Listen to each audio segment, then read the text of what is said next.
नमस्कारम। तो स्वागत है फिर से आपका पराशर एकेडमी का ये जो साइंस का लेक्चर सीरीज है।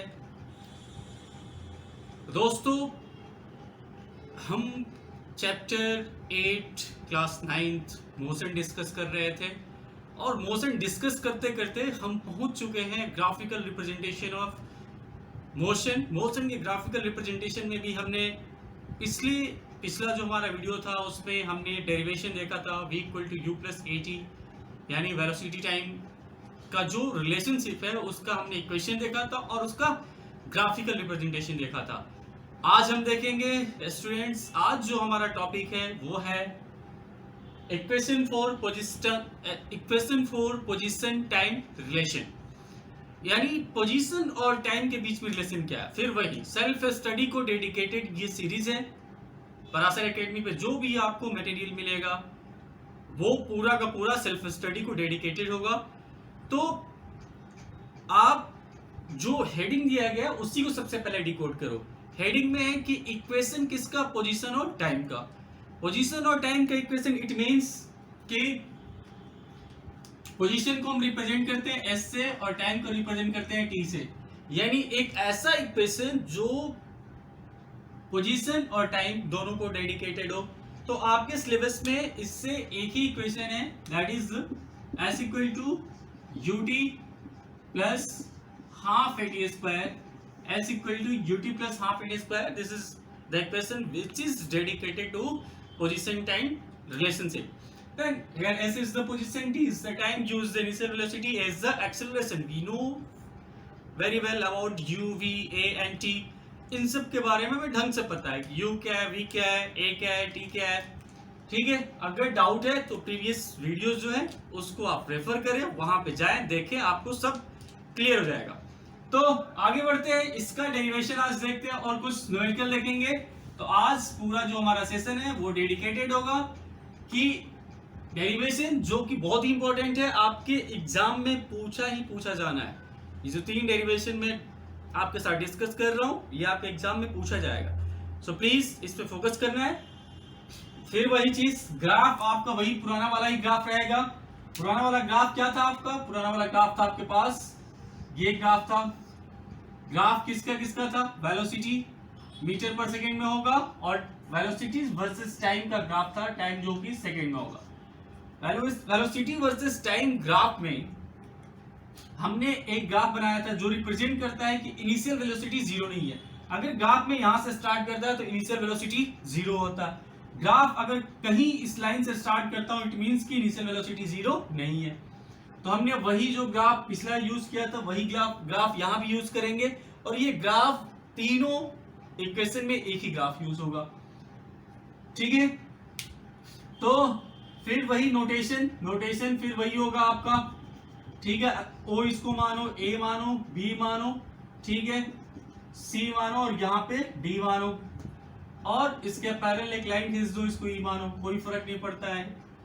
आप कुछ भी मान सकते हो, ये ऑलरेडी मैं बता चुका हूं आपको, इसको कुछ भी आप मान सकते हो, एबीसीडी की जगह क्यू आर एस कुछ भी मानो, लेकिन कंसेप्ट वही रहेगा। फिर उसके साथ साथ आपको ये बताना होगा कि OA क्या है। OA इक्वल टू आपका CD इक्वल टू ये U इनिशियल वेलोसिटी है। Similarly OE equal to OE equal to BD, ये पिछले वीडियो मैंने डिस्कस किया, ध्यान से देख लेना। OE equal to BD equal to आपका फाइनल वेलोसिटी V होगा। Similarly OD equal to AC equal to time T होगा। ठीक है, अब जो चेंज है, बेसिकली चेंज इन वेलोसिटी क्या है, ये BC है। तो BC वो बता रखा है मैंने, BC इक्वल टू क्या होगा, टोटल BD माइनस CD। तो BD माइनस CD, और हमें पता है कि BD की वैल्यू कितनी है V और CD की वैल्यू कितनी है U। तो BC आपको कितना निकल के आएगा, V minus U, that is the change in velocity. तो अब इसके प्रूविंग में 2 कीवर्ड है, आपको 2 कीवर्ड याद रखना है। 2 कीवर्ड इसमें ये होगा, एक कीवर्ड जो होगा आपका वो एरिया अंडर कर्व। ठीक है, एरिया अंडर कर्व, ये कर्व के अंदर का एरिया।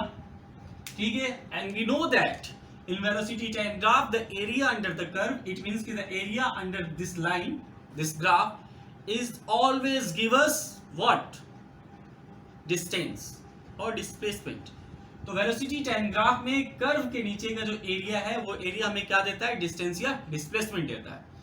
तो उसी को यूज करके आगे बढ़ेंगे हम, लिखेंगे हम क्या, we know that, हमें पता है, we know that, क्या पता है हमें, ये area under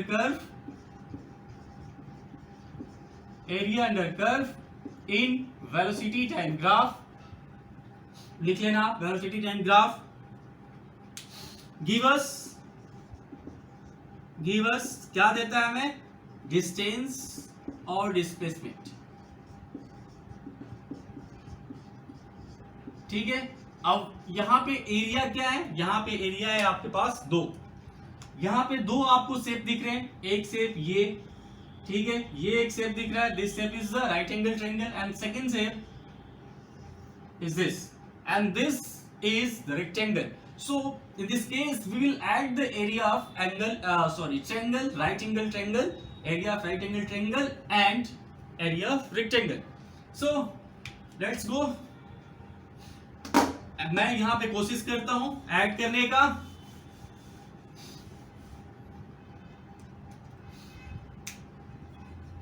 We know that, तो हमारे पास डिस्टेंस क्या हो जाएगा, एरिया ऑफ ट्रायंगल, कौन सा triangle, ACB, right angle triangle है, plus area of rectangle, area of rectangle कौन सा, ये O था, AODC,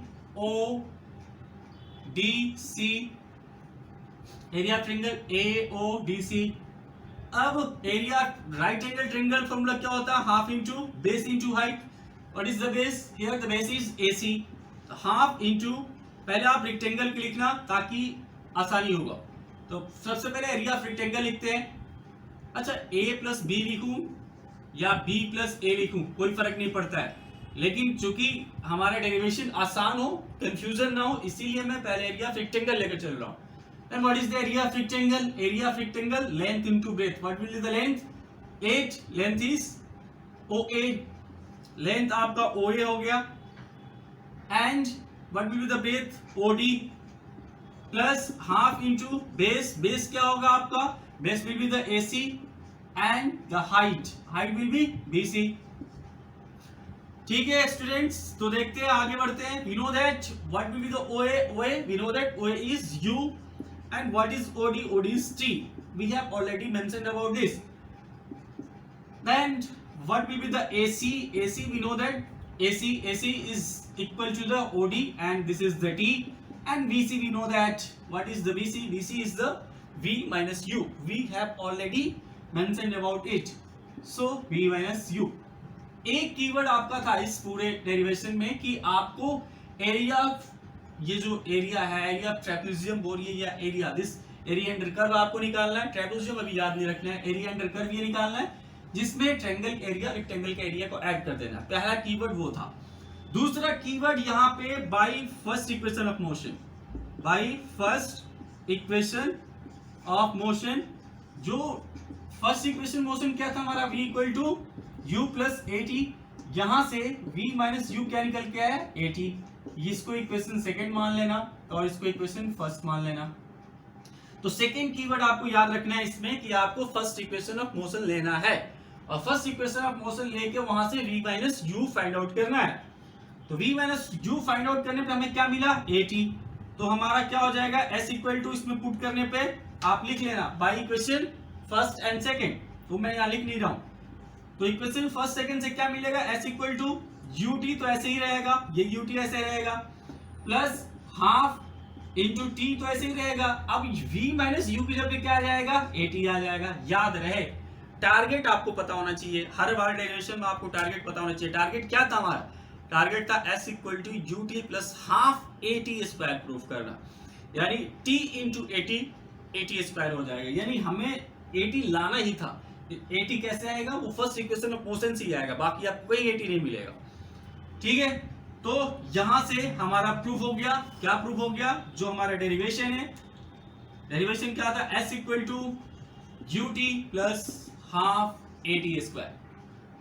ये क्या हो गया हमारा, प्रूव हो गया, s equal to ut plus half at square. तो this is the second equation of motion, और जो हमारा हेडिंग है the position time relationship. Basically ये इक्वेशन पोजीशन और टाइम के बीच में रिलेशनशिप को क्या करता है, रिप्रेजेंट करता है। तो सेकेंड डेरिवेशन हो गया, सेकेंड इक्वेशन ऑफ मोशन की डेरिवेशन हो गया। अब हम कुछ न्यूमेरिकल देखते हैं एनसीईआरटी के अकॉर्डिंग। फिर वही मैं आपको आज बताऊंगा कि न्यूमेरिकल पढ़ते कैसे हैं। न्यूमेरिकल जब क्वेश्चन आए तो आप उसको पढ़ो कैसे, जब पढ़ना आ जाएगा तो आप क्वेश्चन सॉल्व करना भी सीख जाओगे। एनसीईआरटी लेके बैठे हो तो ठीक है, अदरवाइज एनसीईआरटी उठा लो आप। एनसीईआरटी में पेज नंबर, एनसीईआरटी में पेज नंबर है आपका 108 108, और वहां पे एग्जांपल 8.5 उसमें कहा गया अ ट्रेन स्टार्टिंग फ्रॉम रेस्ट। जैसे ही आपको कहीं न्यूमेरिकल में देखे starting from rest, it means कि u 0 हो जाएगा आपका, 0। अब मीटर पर सेकेंड होगा या किलोमीटर पर आवर होगा वो देखते हैं हम। कोशिश आप ये करो कि मीटर पर सेकेंड में ही रखो। Rest attain a velocity, attains a velocity, attains it means कि आफ्टर सम टाइम, कुछ टाइम बाद उसकी वेलोसिटी ये हो जाती है। कुछ टाइम बाद किसी ऑब्जेक्ट की वेलोसिटी जो होती है उसको हम क्या बोलते हैं, फाइनल वेलोसिटी। तो आंख बंद करके फाइनल वेलोसिटी इन्होंने यहाँ पे दे रखा है कितना, 72 किलोमीटर पर आवर। याद रहे, ऐसे आसान भाषा में इतने इजी वे में कोई समझा नहीं सकता है। तो आप अपने दोस्तों से शेयर करें, वीडियो ज्यादा से ज्यादा शेयर करें, ताकि आपके दोस्तों को भी पता लगे कि आपको सही सर्च करना आता है, आप सही जगह से पढ़ाई करते हो। तो फटाफट शेयर कर दें और लाइक जरूर करें प्लीज, क्योंकि वो मेरी गुरुदक्षिणा है। सब्सक्राइब नहीं किया तो सब्सक्राइब जरूर करें। तो v equal to 72 kilometre per hour, and कहा गया कि कितने टाइम में ये वेलोसिटी अटेन कर रहा है। It means कि the time duration in which the object attain its velocity from u equal to 0 to v equal to 72 km per hour, and that time is given 5 minutes. Assuming that the acceleration is uniform, कहा गया है कि assume करो कि acceleration जो है वो क्या है, uniform है। acceleration uniform होने के साथ साथ पूछा गया आपसे uniform acceleration का मतलब कि आपको a यूज करना है। a यूज करना है इट मींस कि आपको इक्वेशन ऑफ मोशन यूज करने हैं, ये लाइसेंस दिया गया है आपको। सो फर्स्ट पार्ट है the acceleration and second part the distance travelled by the train for attaining this velocity. यानी आपसे क्या पूछा गया, एक तो पूछा गया a will be what and s क्या होगा आपको। अब देखिए, जैसे ही क्वेश्चन आए आपके दिमाग में पिक्चर होना चाहिए आपके तीनों इक्वेशन ऑफ मोशन के। तीनों इक्वेशन ऑफ मोशन आपकी क्या था, एक था v equal to u plus at, दूसरा s equal to ut plus half at square, and third one is अभी तो बताया नहीं मैंने, प्लस आपको बता दूंगा आगे, ठीक है। ये third one v square equal to u square plus 2s, इसके डेरिवेशन नहीं बताया, बस इंट्रोडक्शन आपके साथ हो चुका है। अब इस क्वेश्चन में कुछ और प्रॉब्लम है। प्रॉब्लम क्या है, एक का यूनिट जो है किलोमीटर पर आवर है, यानी final velocity unit kilometre per our है, एंड टाइम का यूनिट क्या है, मिनट। ऐसे में फटाफट दोनों की यूनिट लोअर कर दो, यानी आप किस में कर दो, मीटर में कर दो। याद रहे किलोमीटर पर आवर को मीटर में कन्वर्ट करने के लिए मैं बता रखा हूं 5/18 से मल्टीप्लाई कर देते हैं, ठीक है। तो 18 4 जा 72, ये कितना निकल के आया, 20 मीटर पर सेकेंड। आपका फाइनल वेलोसिटी किस में आ गया, मीटर पर सेकेंड में। अब टाइम को सेकेंड में कन्वर्ट करने के लिए, मिनट से सेकेंड में कन्वर्ट करने के लिए आपको 60 से मल्टीप्लाई करना पड़ता है, यानी 300 सेकेंड आपका क्या निकल के आया, टाइम निकल के आया।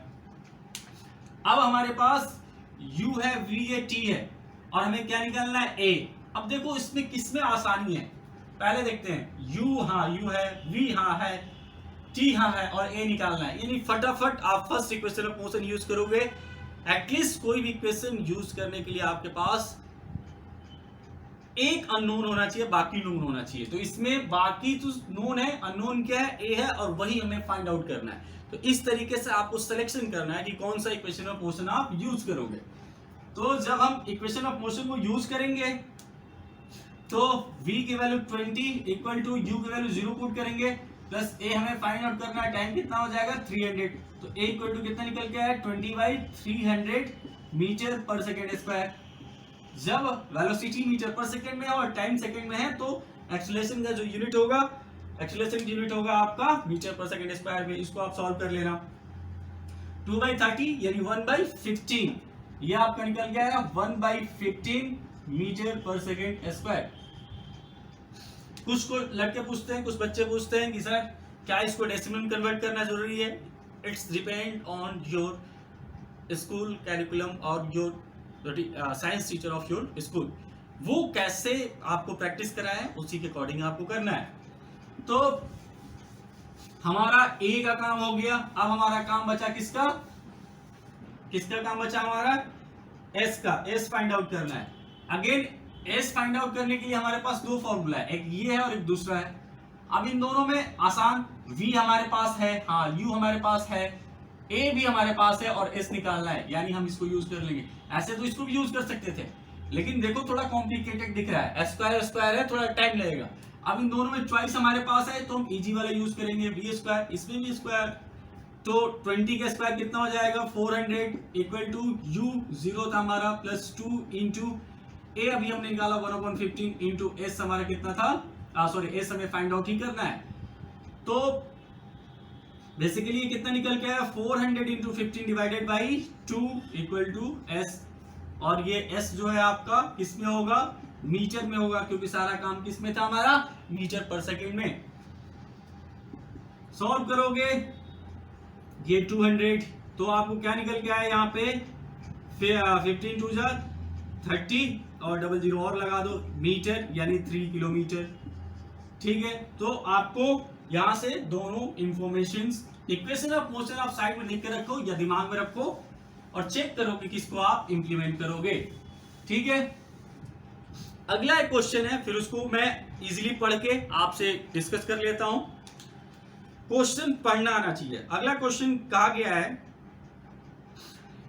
एग्जाम्पल 8.6 पेज नंबर 109, इसमें है a car accelerate uniformly, a car accelerate uniformly from 18 kilometre per hour to 36 kilometre per hour in 5 second. अब इसमें बच्चे क्वेश्चन पढ़ के कंफ्यूज हो जाएंगे। कहा जा रहा है कार एक्सेलरेट कर रहा है यूनिफॉर्मली, एक्सेलरेशन है क्या? 18 किलोमीटर पर आवर क्या एक्सेलरेशन है या 36 किलोमीटर पर आवर क्या एक्सेलरेशन है? इन दोनों में क्या दो एक्सेलरेशन है? ऐसे बच्चे कंफ्यूज होते हैं। तो क्या करो बच्चों, आप यूनिट पे फोकस करो। यूनिट एक का दिया हुआ है 18 किलोमीटर पर आवर और दूसरे की यूनिट है 36 किलोमीटर पर आवर, यानी किलोमीटर पर आवर, यानी क्या है ये स्पीड या वेलोसिटी। ये स्पीड बोलो या वेलोसिटी है, क्योंकि एक्सेलरेशन की यूनिट क्या होता है? किलोमीटर पर आवर स्क्वायर होता या मीटर पर सेकेंड स्क्वायर होता। ठीक है, तो एक आप यूनिट से भी पता कर सकते हो कि जो वैल्यूज दी गई हैं वो क्या है, वेलोसिटी है, एक्सेलरेशन है, वो कंफ्यूजन खत्म हो जाएगा। और कहा गया कि जब एक्सेलरेट हो रहा है तो डेफिनेटली पहला वाला क्या है आपका इनिशियल वेलोसिटी है और दूसरा क्या है फाइनल वेलोसिटी है। ठीक है, तो u दिया गया है आपका क्वेश्चन में, u दिया गया है 18 किलोमीटर पर आवर, ठीक है, और v दिया गया आपका 36 किलोमीटर पर आवर। ठीक है, और टाइम दिया गया है आपको कितना 5 सेकेंड। अब देखो यहाँ पे टाइम 5 सेकेंड दिया है, लोअर में कन्वर्ट करो, यानी इसको भी 18 इंटू 5/18 मीटर पर सेकेंड हो जाएगा आपका, और ये 36 इंटू 5/18 ये भी किस में हो जाएगा? मीटर पर सेकेंड में। तो एक तो 5 मीटर पर सेकेंड निकल के आया इनिशियल वेलोसिटी, और फाइनल वेलोसिटी आपको कितना निकल के आया? यस, फाइनल वेलोसिटी 10 मीटर पर सेकेंड निकल के आया। टाइम t 5 सेकेंड दिया हुआ है, एक्सेलरेशन पूछा गया, फिर वही v equal to u plus at ही यूज करेंगे, क्योंकि हमारे पास v है, u है, a फाइंड आउट करना और t है। तो ऐसे करके इस न्यूमेरिकल को भी सॉल्व कर सकते हो। मैं बस क्वेश्चन पढ़ना कैसे है, उसमें फोकस कैसे करना है, ये चीजें मैं गारंटी देता हूं कि कोई टीचर नहीं बताता है, वो आपको यही मिलेगा। सो प्लीज लाइक करके जाएं, दोस्तों में शेयर करें, सब्सक्राइब नहीं किया सब्सक्राइब करें, और अगले वीडियो मिलेंगे हम थर्ड इक्वेशन ऑफ मोशन उसके डेरिवेशन के साथ। सो थैंक यू, जुड़े रहे, शेयर करते रहे।